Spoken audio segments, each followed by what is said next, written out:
अस्सलाम वालेकुम दोस्तों, कैसे हैं आप लोग? ठीक हैं? अच्छा जी, इस वीडियो के अंदर हम डिस्कस करेंगे ज़ीरो रेटेड सप्लाईज़ और एग्जेम्प्ट सप्लाईज़ के बीच में क्या फ़र्क होता है, ठीक है ना? सेल टैक्स एक्ट 1990 का ये बहुत ही अहम टॉपिक है और एक दो मरतबा एग्ज़ाम के अंदर भी आ चुका है। तो दोस्तों, सबसे पहले तो ये देखें, पेपर में पता है किस तरह ये इस तरह सवाल आता है। ये पूछते हैं कि जनाब डिफरेंस बताएं ज़ीरो रेटेड सप्लाईज़ और एग्जेम्प्ट सप्लाईज़ के बीच में इनके क्या फ़र्क होता है, ठीक है ना? तो अब होना ये है कि आपने सबसे पहले तो ज़ीरो रेटेड सप्लाईज़ के बारे में आपने यानी कि डिफ़ाइन करना है, एक्सप्लेन करना है एंड देन उसके बाद एग्जेम्प्ट सप्लाईज़ को डिफ़ाइन और एक्सप्लेन करना है और फिर दोनों का डिफरेंस करना है।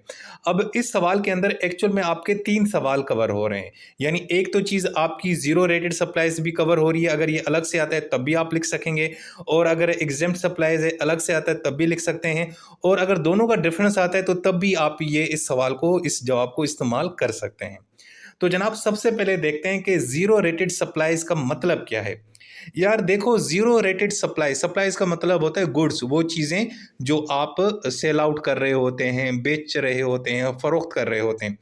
अब जो सेल टैक्स एक्ट है ना, उसका जो सेक्शन 4 है वो हमें क्या समझाता है? वो हमें समझाता है कि यार ज़ीरो रेटेड सप्लाईज़ वो चीज़ें होती हैं जिनके ऊपर टैक्सेबल तो होती हैं, यानी हम उनको उनके ऊपर टैक्स लगा सकते हैं, यानी कि वो टैक्स के लायक होती हैं, लेकिन उनके ऊपर जो टैक्स चार्ज किया जाता है वो कितना किया जाता है? 0%।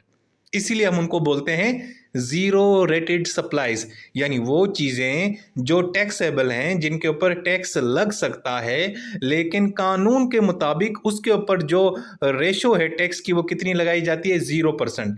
यानी कि 0% आपने टैक्स पे करना है, यानी कोई पे नहीं करना, लेकिन हैं वो चीज़ें टैक्सेबल, ठीक है ना? एक ये चीज़। मिसाल के तौर पर इसका मतलब ये है कि एक बंदा है, वो चीज़ें बेच रहा है। जब वो चीज़ बेचता है, फ़रोख्त करता है, तो उसके ऊपर कितना सेल टैक्स आपसे लेगा? 0% लेगा, यानी ज़ीरो लेगा। आपसे कोई सेल टैक्स नहीं लेगा, क्योंकि वो चीज़ किस कैटेगरी में आती है? ज़ीरो रेटेड सप्लाईज़ के अंदर आती है, ठीक है ना? लेकिन हाँ, वो जो जिसने वो चीज़ बेची है ना, यार उसने उस चीज़ को बनाने के लिए कुछ और चीज़ें इस्तेमाल की। रॉ मटेरियल उसको चाहिए था, यानी कि उसने लैपटॉप बनाया, लैपटॉप के लिए उसने बहुत सारी चीज़ें इस्तेमाल की, आईसीज़ का इस्तेमाल किया, सिलिकॉन का इस्तेमाल किया, ठीक है ना? इसके अलावा और भी बहुत सारे गैजेट्स इस्तेमाल हुए। हाँ, उसके ऊपर उसने जो सेल टैक्स वगैरह दिया, तो वो उसको रिफ़ंड किया जाएगा। यानी मिसाल है, मैं कोई एक चीज़ बना के मार्केट में बेचता हूँ, तो जब मार्केट में बेचता हूँ तो जो कानून है मुल्क का वो कहता है कि भाई साहब, ये तो आपकी जो चीज़ है ना, ये ज़ीरो रेटेड सप्लाई की कैटेगरी में आती है, यानी आप क 0% टैक्स जो है ना वो चार्ज करेंगे।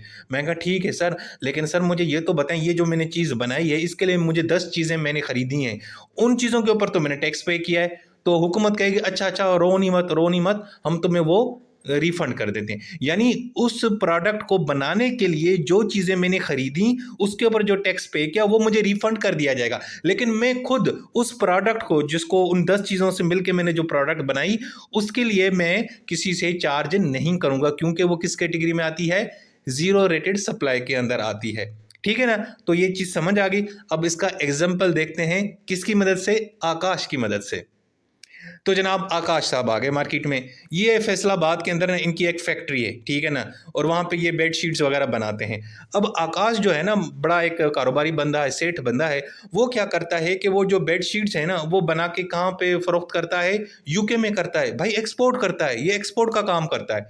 बनती वो कहाँ पे चीज़ें हैं? फैसलाबाद के अंदर। और ख़रीदार उसका कहाँ पे रहता है? यूके के अंदर रहता है, ठीक है ना? अब आकाश जो है ना, उन बेडशीट्स को बनाने के लिए वो क्या चीज़ें इस्तेमाल करता है? वो कॉटन खरीदता है, डाई खरीदता है, पैकेजिंग मटेरियल इस्तेमाल करता है। अब ये जो सारी चीज़ें वो खरीदता है, क्योंकि उसने बेडशीट बनानी है, तो उसके ऊपर तो वो टैक्स पे करता है ना, ठीक है ना?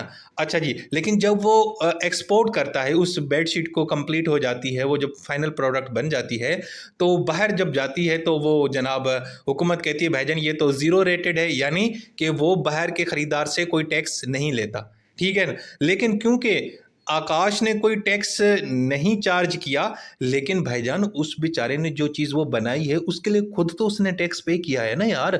यानी जो कॉटन खरीदा उसके ऊपर टैक्स पे किया, जो कलर खरीदा उसके ऊपर टैक्स पे किया, जो पैकेजिंग मटेरियल था, जो फाइबर था, वो सारा खरीदा ना। तो अब वो हुकूमत को कहेगा सर बात तो सुने, आपके कहने पे तो मैंने वहाँ से ना यूके के किसी बंदे से यानी चार्ज नहीं किया, ठीक है ना? मैंने, मेरी जो एक्सपोर्ट है वो ज़ीरो रेटेड सप्लाई के अंदर आती है। लेकिन सर मुझे किन नफ़लों का सवाब मिलता है? मैंने जो चीज़ बनाई है उसमें जो 10 चीज़ें मैंने इस्तेमाल की उसके ऊपर तो मैंने टैक्स पे किया था, तो काइंडली मुझे वो रिफ़ंड कर दें। तो वो ना एफबीआर को एक रुकेस देगा और एफबीआर उसको वो रिफंड कर देगा। ठीक हो गया ये?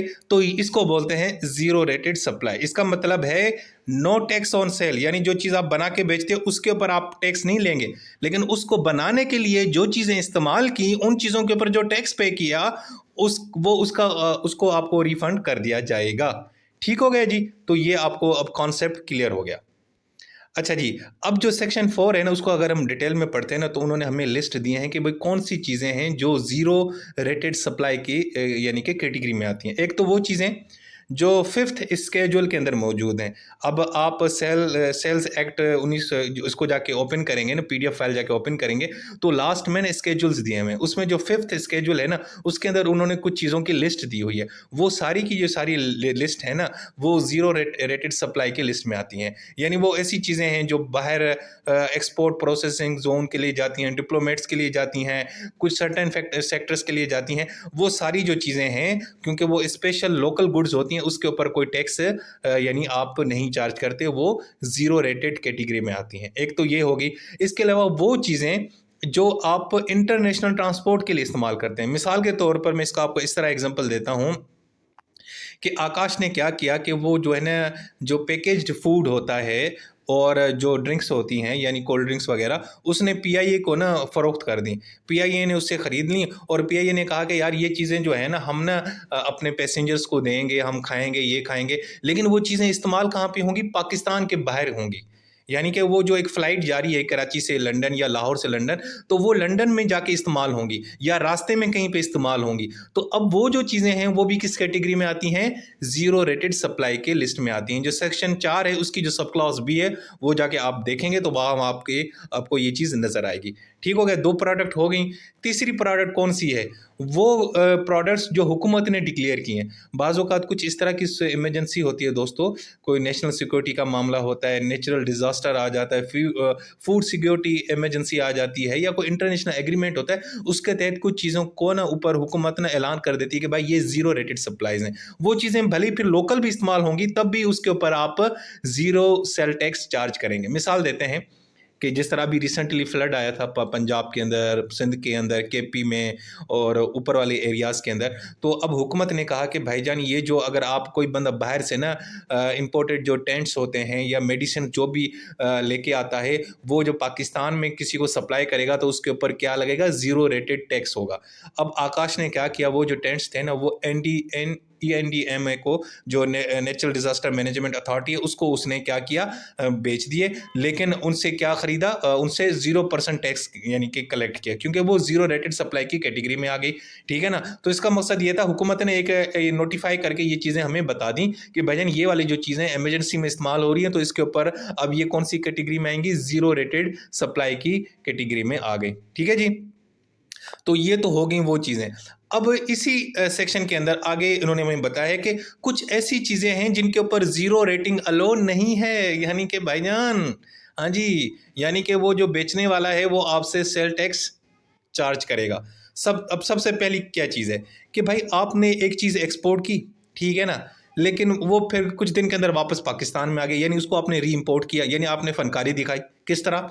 आकाश ने क्या की, अपनी बेडशीट ने दुबई भेजी एक्सपोर्ट की और हुकूमत को, सर देखें मैंने एक्सपोर्ट की। हुकूमत ने कहा वाह वाह ज़बरदस्त यार, क्या बात है, तुम एक्सपोर्ट कर रहे हो, डॉलर ले आ रहे हो मुल्क के अंदर। लेकिन कुछ महीनों के अंदर वही चीज़ें दोबारा रिटर्न हो गई, कस्टमर ने वापस भेज दी।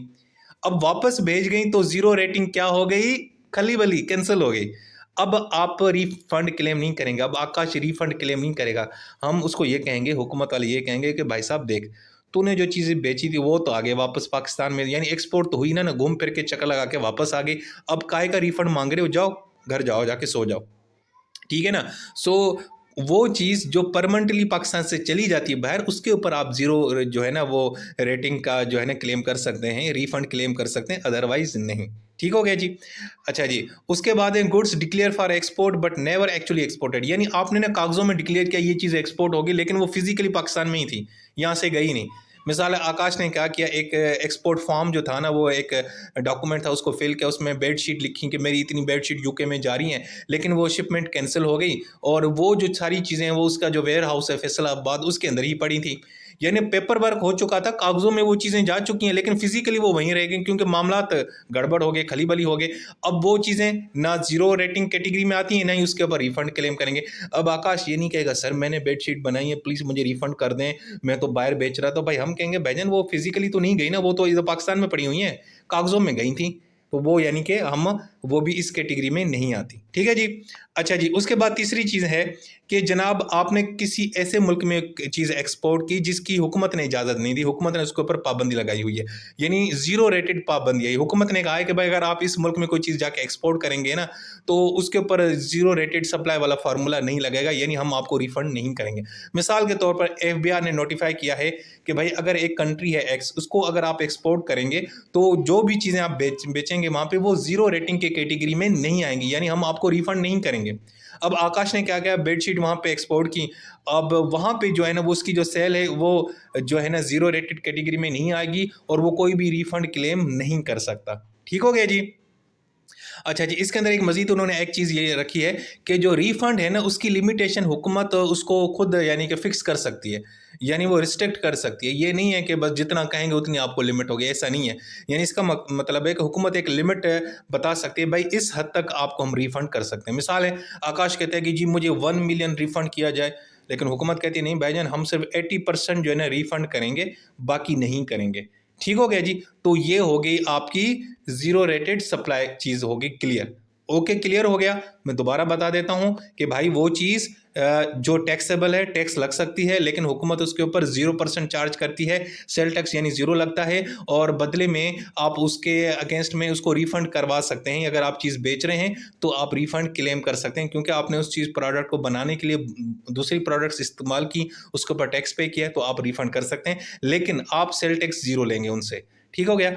अच्छा जी, अब आती है दूसरी कैटेगरी जिसका नाम है एग्जेम्प्ट सप्लाईज। अब ये क्या है यार?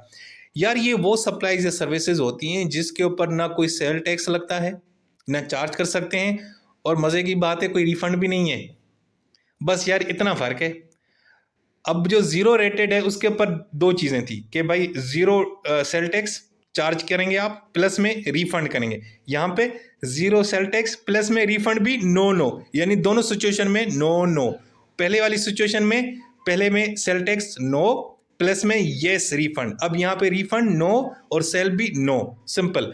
ये जो एग्जेम्पशंस है ना, जो सेक्शन 13 है ना उसके अंदर दी गई हैं, और साथ में इनकी जो लिस्ट है ना वो हमारे पास जो 6th स्केड्यूल है उसके अंदर दी गई है। इसका मतलब है एग्जेम्प्ट सप्लाईज वो चीज़ होती हैं जो कंप्लीटली टैक्स फ्री होती हैं, और हुकूमत उसके ऊपर सेल टैक्स रिमूव कर देती है ताकि वो यानी सस्ती हो जाए और लोग उसको अफोर्ड कर सकें।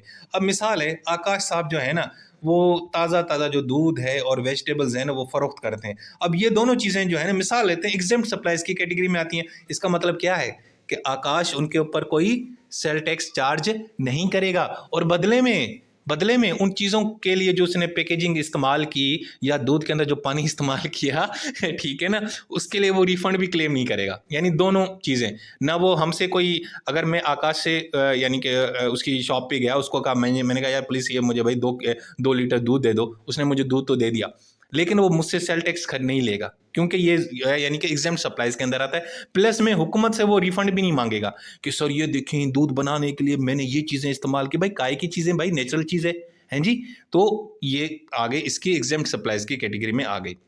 अच्छा जी, अब जो सेक्शन 13 है उसके अंदर इसकी डेफिनेशन है एग्जेम्पशन ऑफ टैक्स। इन्होंने कहा है कि फेडरल हुकूमत में भी by notification in the official gazette exempt any goods or class of goods from the whole or any part of the sale tax। यानी इन्होंने बताया है कि सेक्शन 13 के अंदर ये लिखा हुआ है कि जो फेडरल हुकूमत है, वफाकी हुकूमत है, वो नोटिफिकेशन के जरिए बता सकती है कि ये चीज़ जो है ना ये एग्जेम्प्ट है चार सेल टैक्स से। ठीक है ना, यानी हुकूमत के पास ये पावर है कि वो सेल टैक्स या तो मुकम्मल या पार्शली रिमूव कर सकती है। अच्छा जी, वो चीज़ें उनकी जो लिस्ट हमें कहाँ से मिलती है?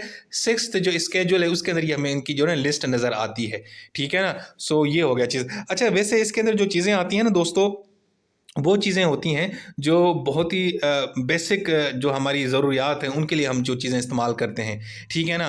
पब्लिक वेलफेयर के लिए इस्तेमाल करते हैं तो हुकूमत उनके ऊपर कोई भी सेल टैक्स नहीं लगाती, प्लस में उसके अंदर आप रिफ़ंड भी क्लेम नहीं कर सकते।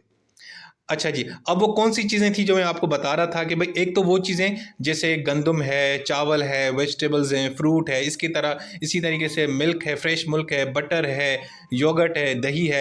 इसके अलावा भाई किताबें, न्यूज़पेपर्स, हाँ जी, ये टेक्स्ट बुक्स, मैगज़ीन, ये सारा कुछ। इसके अलावा जो एजुकेशन और हेल्थ की जो सर्विसेज़ हैं, स्कूल्स, कॉलेजेस, हॉस्पिटल्स, क्लिनिक्स, इनमें जितनी भी चीज़ें होती हैं, ये एग्ज़ेम्प्ट सप्लाइज़ की कैटेगरी में आती हैं। ना इसके ऊपर सेल टैक्स लगता है और ना ही आप उसके उसमें जो बेचने वाला है वो रिफंड भी क्लेम नहीं कर सकता। तो भाई क्लियर हो गया दोनों चीज़ों का कॉन्सेप्ट। अब देखते हैं इनका डिफरेंस। अब तो बहुत ही हलवा हो गया ना। सबसे पहले मीनिंग, हाँ भाई जीरो रेटेड सप्लाईज टैक्सेबल हैं, बट कितना टैक्स चार्ज किया जाता है? 0%। Exempt supplies by no sale tax, ठीक है, और नॉन टैक्सेबल है, ना टैक्स लगता है ना जीरो टैक्स है, यानी दोनों चीजें हैं उसके अंदर, ठीक है। उसमें जीरो रेटेड में है कि वो टैक्स लग सकता है लेकिन हुकूमत 0% लगाती है। एग्जाम सप्लाईज में तो भाई ना टैक्स हुकूमत लगाती है और वैसे भी वो नॉन टैक्सेबल है, ठीक है जी। अच्छा जी, legal reference, zero rate supplies का जिक्र हमें कहाँ मिलता है? सेक्शन 4 के अंदर, और एग्जाम सप्लाईज का सेक्शन 13 और 6 स्केड्यूल के अंदर। अच्छा जी, input tax refund zero rated में, हाँ भाई रिफंड हमें चाहिए, हम एडजस्टमेंट क्लेम कर सकते हैं। एग्जेम्प्ट में ना ना भाईजान, कोई चक्कर ही नहीं है, कोई क्लेम नहीं कर सकते आप। अच्छा जी, पर्पस क्या है जीरो रेटेड का? कि भाई एक्सपोर्ट को प्रमोट की जाए, लोग बाहर चीज़ें बेचेंगे तो फ़ायदा होगा, वो रिफ़ंड क्लेम कर सकते हैं। जबकि एग्ज़ेम्प्ट के अंदर कोई नहीं है भाईजान, क्योंकि जो चीज़ आप बेच रहे हो वो पब्लिक के लिए है, वो वैसे बेसिक चीज़ है, तो कोई रिफ़ंड वगैरह आप नहीं क्लेम कर सकते, ठीक है ना? और वो पब्लिक के लिए है और वो बहुत ज़रूरी है, इसीलिए जनाब उसका ये मकसद है। अच्छा जी, उसके बाद टैक्स ट्रीटमेंट, ज़ीरो रेटेड के ऊपर क्या है? टैक्स कितना लगता है? 0%। ये लिखना है आपने 0%। ये याद रखिएगा, ये ना कि जी कुछ नहीं होता, नहीं नहीं, 0% लिखना है। हालांकि है वो टैक्सेबल, यानी उसके बाद टैक्स लग सकता है, लेकिन हुकूमत कितना लगाती है? 0%। अच्छा जी, exempt completely outside the scope of sale tax, यानी उसके वो सेल टैक्स की कैटेगरी में आती ही नहीं है। वो चीज़ें जिनके ऊपर आप टैक्स लगाना सोच भी नहीं सकते। एग्जाम्पल्स क्या हैं जीरो रेटेड की? यानी बेड शीट्स हैं, टेक्सटाइल्स हैं। अच्छा, ये टेक्सटाइल बेड शीट का मैंने एग्जाम्पल क्यों दिया? क्योंकि दोस्तों पाकिस्तान में ज़्यादातर जो चीज़ बाहर जाती है ना एक्सपोर्ट, वो उसमें नंबर 1 जो चीज़ आती है वो आती है आपकी गारमेंट्स, और वो ज़्यादातर फैसलाबाद की आती हैं, इसीलिए आकाश वाला एग्जाम्पल बिल्कुल फिट आए। अच्छा जी, इसके अलावा अब एग्जेम्प्ट सप्लाईज में वो चीज़ें जो बेसिक चीज़ें हैं, जैसे दूध है, दही है, वेजिटेबल है, ठीक है ना, व्हीट है, एजुकेशन है, मेडिकल सर्विसेज हैं। अच्छा जी, यार पता ही नहीं चला। तो जो दोस्तों ये वीडियो थी ख़त्म हो गई, ठीक है। इसमें दोनों कॉन्सेप्ट मैंने आपको क्लियर करवा दिए। उम्मीद है कि हो गए होंगे, और इनका मैंने डिफरेंस भी बता दिया कि भाई यार कोई भी सवाल आए ना, दोनों में बस ये आपने फिट करना है, ठीक है दोस्तों। सो बस अपना ख्याल रखो। अल्लाह हाफिज़।